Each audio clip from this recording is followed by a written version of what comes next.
I suspect there are some, major contractors and subs and sub-subs out there in the audience, and probably all you have specifications to meet when you pass a product on to the next part of the supply chain, which is what education is, high school kids going to college.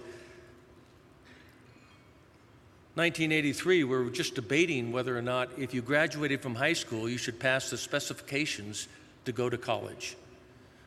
We are still discussing that today. There are a couple other issues. One was kids should go to school 7 hours a day and have a school year that went from 200 to 220 days. Another recommendation was with regard to teachers. Teachers should be treated as professionals. They should be evaluated as professionals and paid as professionals. They should be evaluated on the basis of performance. And they should know the subject that they're teaching. It took a national report from the Department of Education to say teachers should be competent in the area that they're instructing kids.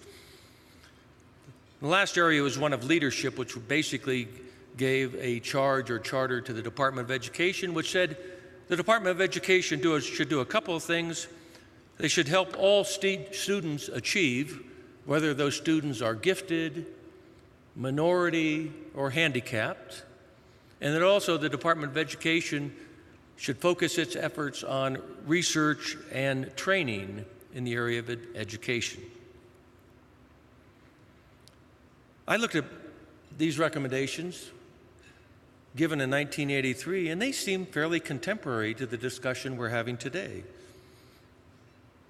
But what else happened along the way in education from 1983 onward? Well, there's been a lot of stuff going on. In 1992, the national governors met, the NGA, and they declared in 1992 that the U.S. kids would be number one in the world in math and science within a decade. In 1999, the Glenn Commission, chaired by John Glenn, your astronaut, my astronaut, met and looked at the area of math and science in K through 12 education in the United States, concluded exactly the same thing that the National Governors Association had a few years before, that a nation at risk had concluded, that everybody had concluded for the last 30 or 40 years, that K through 12 education was in trouble, gave a list of recommendations to move forward.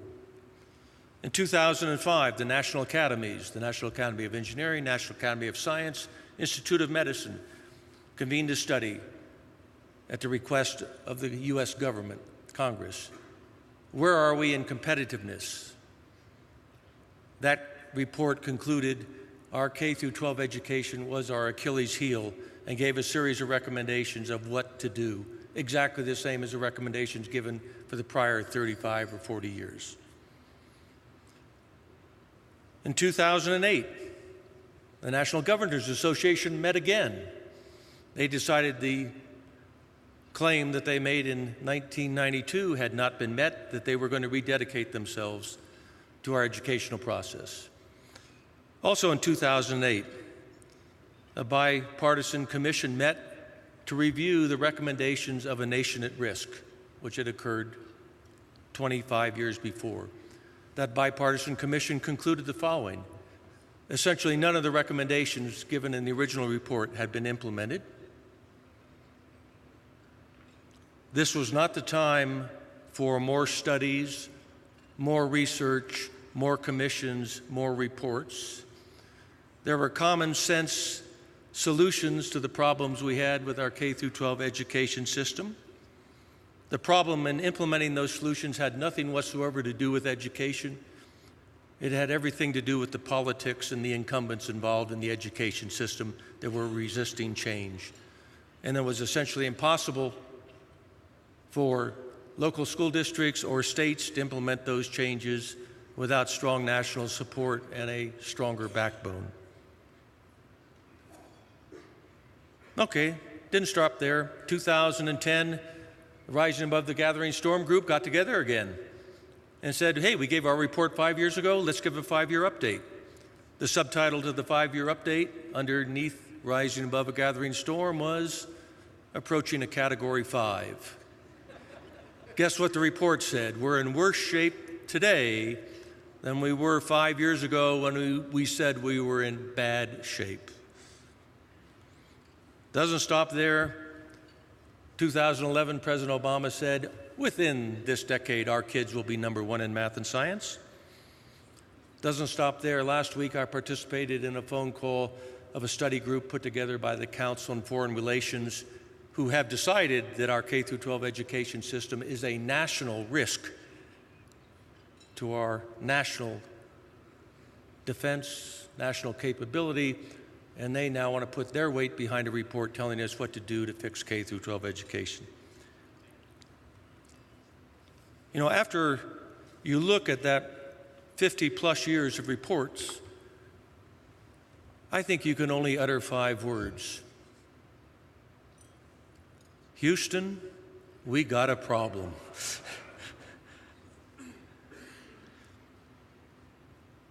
You know, we spend $800 to $900 billion a year on K-12 education in this country. We spend more than any other OECD country on a per-child basis. The Department of Education spends $70 billion a year supporting education. What do we get for that spend? Where do we rank in the world, and why have all these reports been written suggesting we have a problem? Let me give you just a few statistics. If you look at the studies that are done almost annually of the OECD countries, the top 33 industrialized countries in the world, in mathematics, out of 33 countries, only 5 score lower than the United States. If you look at science, out of 33 countries, only 9 score lower than the United States. If you look at reading, language arts, where we do our best, we're about average, 13 countries score below the United States. Doesn't stop there. The United States used to have the best educated workforce in the world. The proportion of our workforce that had a tertiary education, a university education, was about the highest percentage of any country in the world. We now rank 13th in that category. We are the only OECD country where the 55 to 65-year-old category of our population is better educated than the 25 to 35-year-old category. About 1/3 of our college freshmen, those kids that actually graduate from high school, that choose to go to college, 1/3 of them or so require remediation in mathematics, science, or language arts to work at the college level. If you're interested in technical education in our universities, I think a fact that you're all aware of. If you look at graduate schools in the United States, the physical sciences and engineering, about 60% of the graduate students are foreign nationals. We have almost ceded the engineering profession to foreign nationals, and we as a country have an immigration policy which is intelligent enough not to let those foreign nationals stay in our country, but we send them home after their taxpayer-supported education. My favorite statistic, if you look at the number of PhDs granted in the United States in the STEM area, and then you look for the 2 universities that provide the most undergraduates that go on to get a PhD in the United States, the 2 highest numbers from the universities, both of those universities are Chinese. Tsinghua and Peking University provide the undergraduate education to more PhDs in the United States than any United States university. Now, people sometimes say, well, those statistics are interesting, but the best of our kids are way better than the best of anybody else. Let me give you 2 bits of data which might suggest otherwise. If you look at high school kids, internationally tested, the same examinations, take the top 10% of the kids in the United States and compare them to the top 10% of the kids in every other OECD country, the top 10% of the kids in the United States score in the bottom half of that international comparison. The other one is if you look at the annual collegiate programming competition put on by the American Computer Manufacturers Association, administered by IBM. This is the collegiate programming grand championships or Nobel Prize, whatever. Last year, something like 82 countries competed, something like 2,000 universities.